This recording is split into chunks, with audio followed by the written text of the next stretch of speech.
Let's get dirty. I don't get dirty. An update of a beloved franchise from the 1980s where all the main elements are similar, apart from one crucial difference. Still a show about a man with a talking supercar who fights crime, but the twist is, Michael Knight has straight hair. This is gonna blow up in our faces. Knight Rider.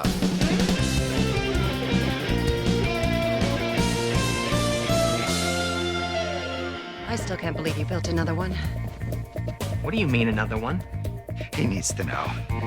Knight Rider was a short-lived revival of the classic 80s television series, where the new show would begin with a television movie in early 2008, and then there would be one season of weekly episodes beginning of the fall of that year. The setup is much the same as the original Knight Rider. Michael Knight II would drive a new version of KITT that had an array of fantastic technology. I have also detected a release of pheromones and other signs of sexual arousal. Whoa, kid, way too personal. Including the ability to transform into multiple types of vehicles, any sort you wanted, just so long as it had a Ford logo on it. The Knight Industries 3000 was stacked with computers and scanners and weapons, but its most powerful component was the AI that could be Michael Knight's wingman any day. I can dig it. Mike and KITT were operatives of a secret crime-fighting organization, Knight Industries Research and Development, where the duo have backup in the form of Mike's sometime girlfriend, Dr. Sarah Grayman, computer geeks Billy and Zoe, and for most episodes, government supervisors Alex Torres and Carrie Revi, and Sarah's father, Dr. Charles Grayman, inventor of the latest version of KITT. Knight Rider started off as a series with the tagline, "One man can make a difference," though that totally buries the lead by ignoring the fact that this one man just happens to have a hyper-advanced talking supercar. KITT? Yes, Michael? The story so far. Knight Rider was created in 1982 by Glenn A. Larson, who'd also created or co-created Battlestar Galactica, Quincy M.E., Magnum P.I., and Buck Rogers in the 25th Century. It starred David Hasselhoff as Michael Knight, a man who fought crime along with the supercar KITT, a vehicle that looked suspiciously like a Pontiac Firebird Trans Am and spoke with a voice that sounded suspiciously like actor William Daniel. It was a popular show at the time, but after 4 seasons with solid ratings, the studio behind the show, Universal, felt that they were not going to make enough money selling the show into syndication and stopped making the series in 1986. However, it would not be long before the studio had major regrets about killing the show. Just 5 years later, in 1991, Knight Rider 2000 debuted, a television movie that brought back Michael Knight, killed off Devon, and had Michael hand over KITT to a new team working with the Knight Industries 4000, a supercar cosplaying as a jelly bean. That movie went nowhere, and so they tried again in 1994 with Knight Rider 2010, another telemovie where, in order to see any link to Knight Rider, you really needed to watch it through a microscope that's looking down the lens of a second microscope. Neither of these made it to a series, but in 1997, we ended up with the ultra-low-budget syndicated series Team Knight Rider, which had 5 operatives working for Flag. It's trashy but enjoyable enough if you accept its tongue-in-cheek nature and treat it like a comedy. That lasted 1 season before being consigned to the dumpster behind Universal Studios with all of its other brilliant ideas. A Leave It to Beaver prequel, Law and Order, Food Service Establishment Inspection, and Columbo, the animated series. I'm Michael Knight. A decade or so later, American network NBC had a change in executives who decided that what they really needed to do in order to turn around the network's ratings predicament was to revive more old hits. Enter the 5th version of Knight Rider, which began with a TV movie in 2008. Are you gonna slow down? Negative. This 2008 version of Knight Rider continues on from the original series, but also ignores Knight Rider 2000, Knight Rider 2010, and Team Knight Rider. KITT's not another Trans Am, is it? It's a Mustang. Of course, if you do a show about a car, it really helps to have a car maker involved. 2008 was not necessarily the best time to try and get an auto manufacturer involved with a television series. Ford, however, stepped up to the plate, apparently with the proviso that almost every fucking car in the show was a Ford. Then wish me luck, or get a gun and some ski masks. Dr. Charles Grayman apparently dies after a home invasion. In his garage is a Mustang with a mind of its own, and we don't just mean what typically happens when somebody drives a V8 Mustang on a slippery road for the first time. An investigation into Dr. Grayman's death is led by Special Agent Carrie Revi, while Grayman's daughter Sarah gets an odd phone call warning her that she's about to be abducted. She's instead rescued by KITT, an AI built into a Mustang, and together the pair set off to find Sarah's former boyfriend, former Army Ranger Mike Traceur. Because he's immature, and selfish. And why would your father send us to him? Because my father trusts him. Traceur has been in Las Vegas, racing, gambling, collecting prescriptions for antibiotics, and as it turns out, he's great at the racing part, but his investors are wanting a return on their money. I thought you said your contact was in the car. No, I said my contact was the car. Mike meets up with Sarah and KITT, and the trio try to discover what happened to Charles Grayman, and also not get killed by all the various people chasing them. It turns out that Dr. Grayman had faked his death with a body double, and will later meet with Mike Traceur's mum, Jennifer. Everyone meets up, but during a shootout, Jennifer is killed. The villains are sorted out when KITT demonstrates that the relationship between momentum and mass can go and suck on it. That does suck. Mike finds out that one of the mourners just happens to be his estranged father. Oh my god, it's motherfucking David Hasselhoff! Sorry, I just got a little excited for a second. I swear that is not going to happen again in this video. Up to this point, Mike Traceur's just been a rogue, somebody reluctant to be involved with anything important. But then that would also make having weekly adventures somewhat tricky, so he agrees to help out. I'm resurrecting the Foundation, Michael. We will be working in cooperation with the FBI. Why are you telling me? We want you to drive it. Mike and KITT launch out the back of a C-130, which despite the fact they had a similar plane in Team Knight Rider, is still a pretty cool concept. I too have a C-130, but I mainly use it for Costco runs. That reminds me, I'm down to my last 2 pallets of toilet paper. You want anything? The missile is not homing in on me, Michael. It is homing in on you. There were a number of tweaks between the pilot and the weekly series. Mike's mechanic buddy disappears, but now they had more of an organisation to back up Michael and KITT. They still used the cargo plane, but home base was their secret headquarters, the SSC. The KITT Cave, as it was sometimes known, seemed to be in the middle of nowhere, which was great for security, not so great if you had to sign for a parcel or grab a late-night kebab. Michael, KITT, Sarah, Charles and Carrie will be joined by Alex Torres as their overall boss, along with computer technicians Zoe Che and Billy Morgan.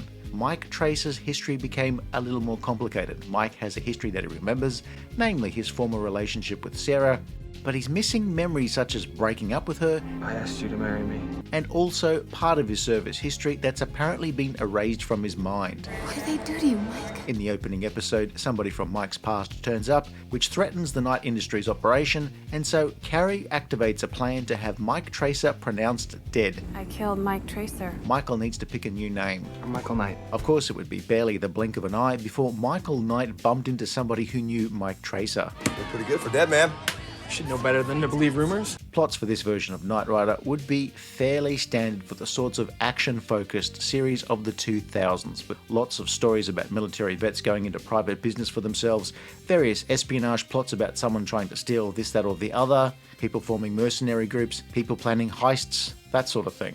Mike is good in a fist fight. He's a hotshot driver and quickly goes from being a scoundrel to an operative for a secret organisation. I have got your 6. That is the correct usage of the expression, is it not? I got your back, you got mine. That's how we roll. Mike would form a bond with KITT, where KITT has Mike's back. And likewise, Mike would stand up for KITT whenever somebody suggested trading him in for a Dodge Challenger, since they could get some really sweet deals on a new lease. Hey, sense of humor. That's new. He takes to his new identity as Michael Knight fairly quickly, where he's sometimes called Mike, but at no time is he ever referred to as Mickey Knighty Jr., though if he's being treated for a serious cut needing stitches, they sometimes call him Open Mike Knight. Please tell me I don't have to turbo boost into this place. Justin Bruening does a solid job with Michael, though for some folks, he commits the cardinal sin of not looking or sounding like David Hasselhoff. I mean, would it kill him to get a perm or release an album for the German market? Why did the man in the interrogation room refer to me as monotone guy? Because he's a douche kid. Deanna Russo was Dr. Sarah Grayman, who was a genius in her own right, lecturing at Stanford, a trained operative, and she would eventually lead a revitalised Foundation for Law and Government. Sarah had dated Mike for a while before he suddenly broke off their relationship during his deployment, though of course he has no memory of that. We've gone down this road before, Mike. The pair will have a sort of ongoing something in the background. And yes, I'm jealous. There's a sort of will they, won't they, have they, did they? He's practically drooling. Him. Sarah can barely keep her hands off my boy. Which may explain why this version of Michael Knight doesn't quite have the same roving eye as his father. Which is probably convenient because throughout all versions of Knight Rider so far, Michael Knight Sr. by this time has at least 2 fully grown kids that he's apparently had nothing to do with. I think my real father may have been a Las Vegas cop named Michael Long. Your father's name is Michael Knight. He was the man who drove the first KITT. Dr. Charles Grayman was apparently a designer on the original KITT project and now has designed his own version, the Knight Industries 3000. Can you give me a hand? Ah! Oh! Not a big fan of severed limbs. Charles Grayman is the inventor genius who looks the other way when his daughter and Mike make goo-goo eyes at each other. What the hell is she wearing? Must be losing you, Doc. Likewise, Sarah is totally creeped out when her dad auditions for Golden Bachelor in one episode. You can find me at the Marriott, room 1706. I'll see you tonight. Alex Torres is the NSA agent leading the team for most of the episodes. Alex can be a little shadowy. He knows things like what's missing from Michael's memories, and there's always a bit of a barrier between him and the rest of the team. He mostly has their interests at heart up to a point. FBI agent Carrie Revi seems to have been meant as a bigger character in the show, but she doesn't seem to do all that much after the pilot, apart from occasionally arrest someone. But now that you're dead, maybe you can find out what really happened. Charles Grayman, Alex, and Carrie will all be written out after the actors' contracts had run out. While KITT had access to any number of computer databases, Mike and KITT rely on two computer analysts back at base, Billy and Zoe, who are hyper-competitive with each other over who is the best keyboard jockey. Car doesn't even exist. That's what they want us to believe. Carl lives. Billy Morgan is a standard computer geek, an uber nerd who's into video games, movies, and television. The graphics are stellar, and the narrative complexity, it's a totally immersive experience. You need to get a life, dude. You need to get a life. He's generally enthusiastic, but a bit reluctant to go out in the field once he realizes the dangers, though he's not a coward. I got into an argument with some idiot over cracks for Warcraft, and I took a beat down. Billy's a bit awkward socially, especially when he tries to probe the limits of his friendship with his colleague. I'm gonna ask you a question. Think very carefully before you answer. Okay. What was I doing with my tentacles? Zoe Che was a brilliant computer analyst, but unlike Billy, was a regular 20-something into whatever regular 20-somethings in the late 2000s were into. So that's MySpace, Ed Hardy shirts, and making fun of people wearing Ed Hardy shirts who post on MySpace. Door, what are you doing? I'm easing into it. Answer the door. I sent you something. Zoe is a ball of sass wrapped in a miniskirt, reciting more sass from the Book of Sass. If she were a drink, she would be sarsaparilla. Michael, It's dead eyeballs. then you can be assured they won't bite. Then there was KITT, voiced by Val Kilmer. KITT's voice here has a slightly more robotic feel that would soften slightly over time as Mike educated KITT on humanity. KITT and Mike are besties, where Mike will think of KITT as a being in his own right. The voice was originally meant to be played by Will Arnett, though he had to bow out since he often worked for a rival car manufacturer. I've made a huge mistake. Kilmer would not be credited on screen, but he brings just the right amount of clipped robotic voice that's also oddly soothing to listen to, like chowing down on a couple of micro SD cards and washing it down with a bottle of honey. Is this a sparring match or a mating ritual? Both. With Knight Rider, Kilmer added to the long list of iconic characters he's played: Doc Holliday, Jim Morrison, The Saint, Batman, and now KITT. He just needs to add K9, Wilma Deering, and Pennywise to complete his bingo card.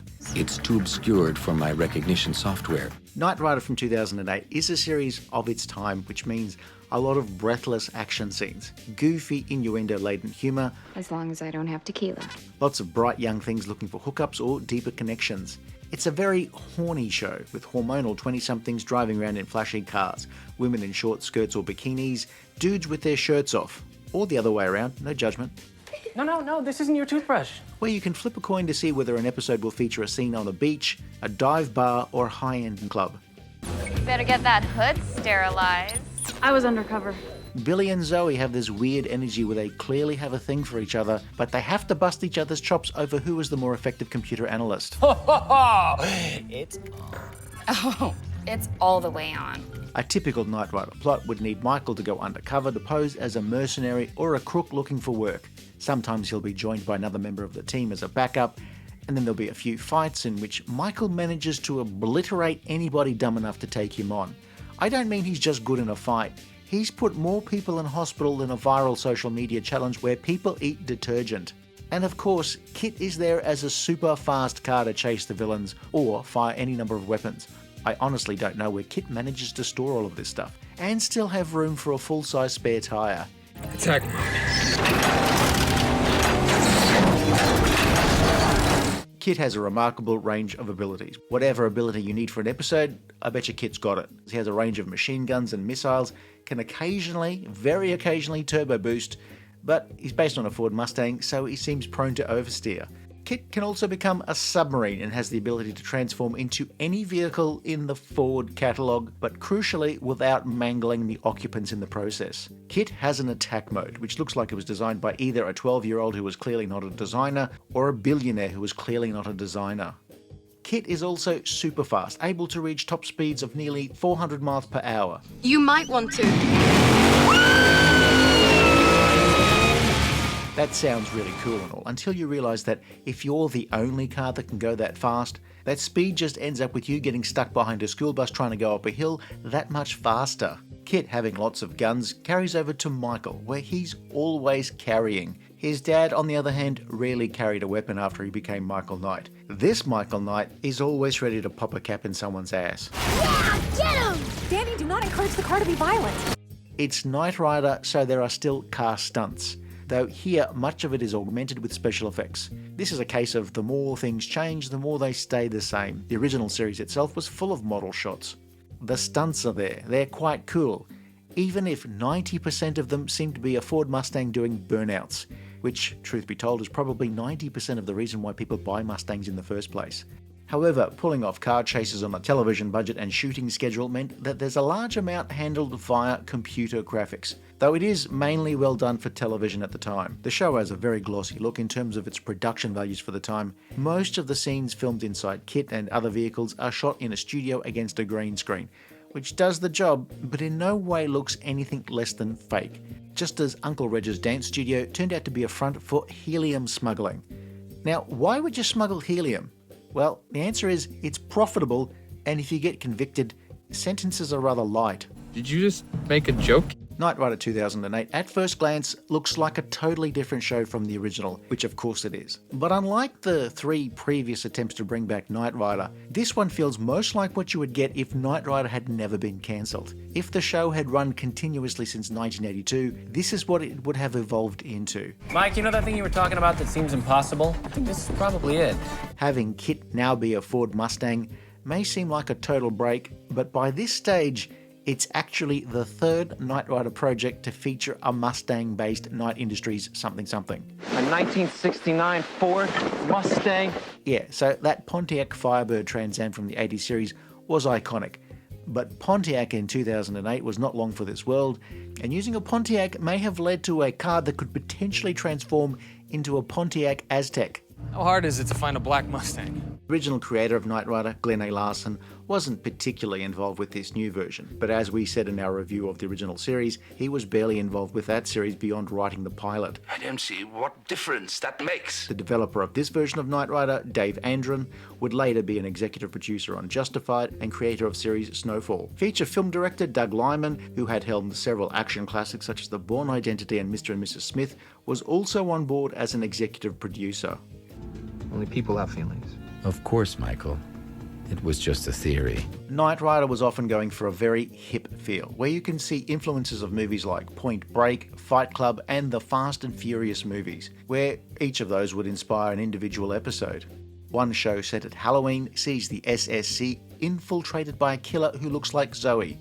One show has Michael undercover, where he's poisoned and likely to die. There's a hip couple channeling Bonnie and Clyde.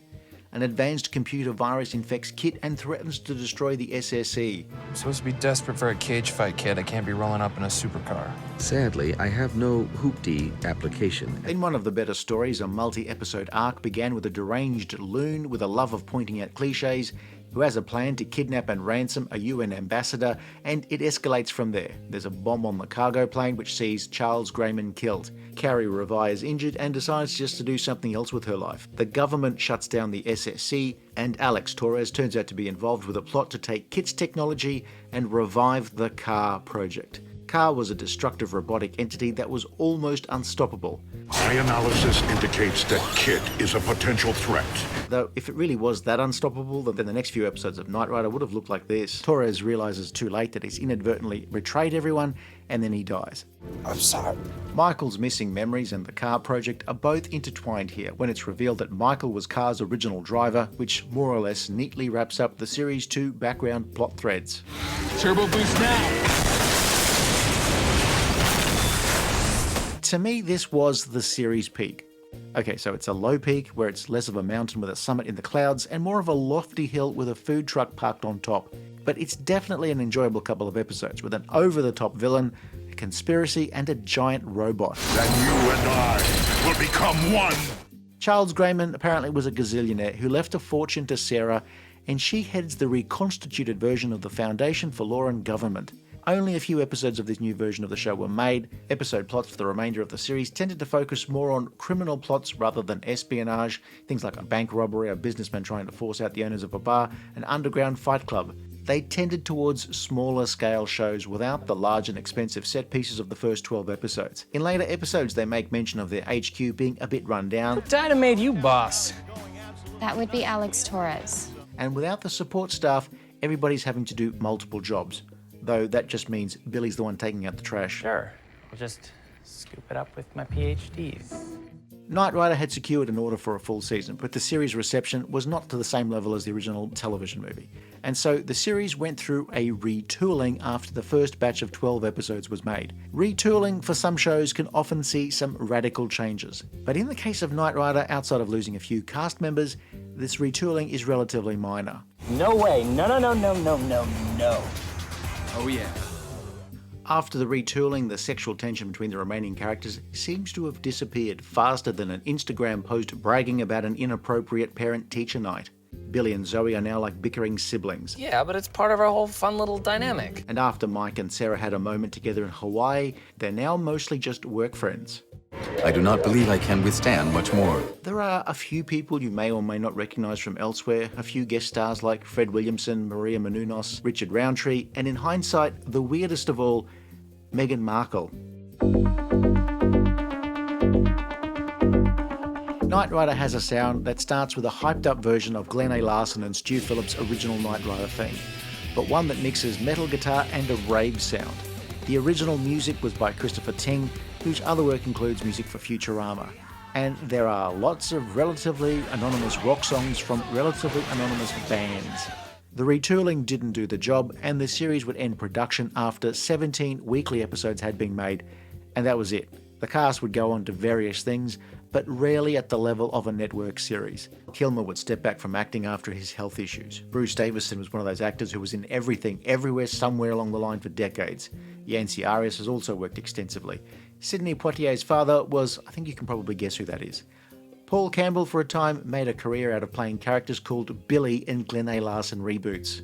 The rest of the cast worked here and there, but appearing in a short-lived Knight Rider reboot proved not to be a ticket to superstardom. Look, I once appeared in a short-lived Knight Rider reboot, and look at me. Okay, so it was a Knight Rider fan film. Okay, so it was me mucking around with a Playmobil kit. You don't think he's capable? I think he's a moron. It's easy to say that it's different from the original, so it sucks. It's different from the original, so it sucks. What are you, 12? But I don't think this was really terrible. It's certainly not amazing, but it was entertaining, like huffing on a Sharpie while getting a back massage. No. What it doesn't do is capture the casual vibe of the Hoff driving around in KITT, finding trouble while sometimes carrying out missions for Devon. And truth be told, despite all the tech at their disposal, they could be insanely stingy with turbo boosts. I remedied this by building a turbo boost into my own car, well, a rental, but the results were not great. This is gonna be really bad.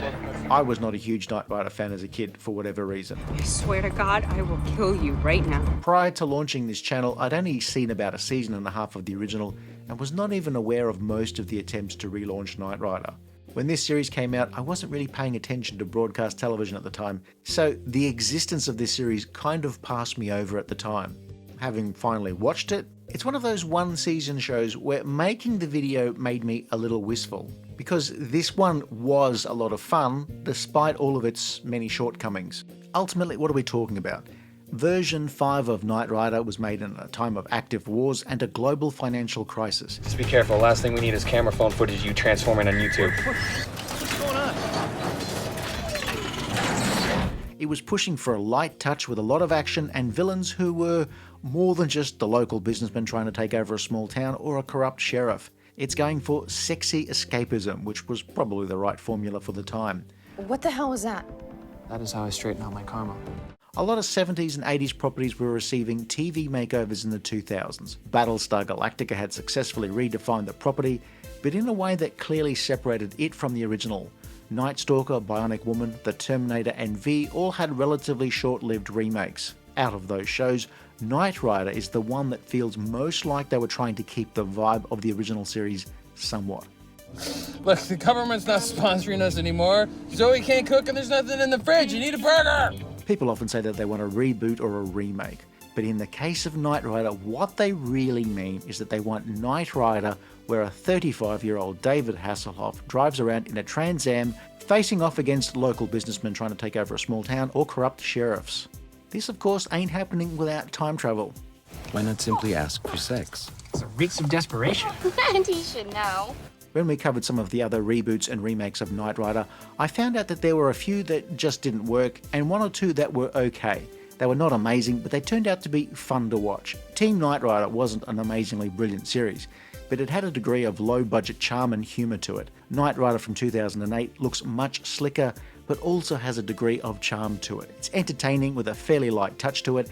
Again, I would go with fine rather than brilliant. I'm probably not about to go and buy a black Ford Mustang and do burnouts at the parking lot at McDonald's, if only because of the restraining order. Sir, would you like fries with that? This series is not necessarily going to stick with you for reasons of A, only being a small number of episodes, B, similarities with other action series, C, the letter that comes after B, and D, it just needs a little bit more charisma and more of its own personality. I vote bad idea. So as I'm typing this in early 2025, we have now covered every Knight Rider series and television movie that made it to air. I mean, there's always something at some stage of development, so I wouldn't be too surprised if someone takes another stab. That's impossible. And I'll sure be there to give it a chance. Want to go for a ride in my car? If you enjoyed this review, please like and subscribe, leave a comment below, or check out some of our other videos.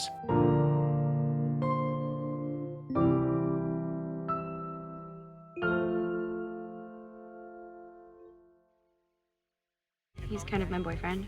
Named Brock? So does he own a longboard? Use dude as a verb?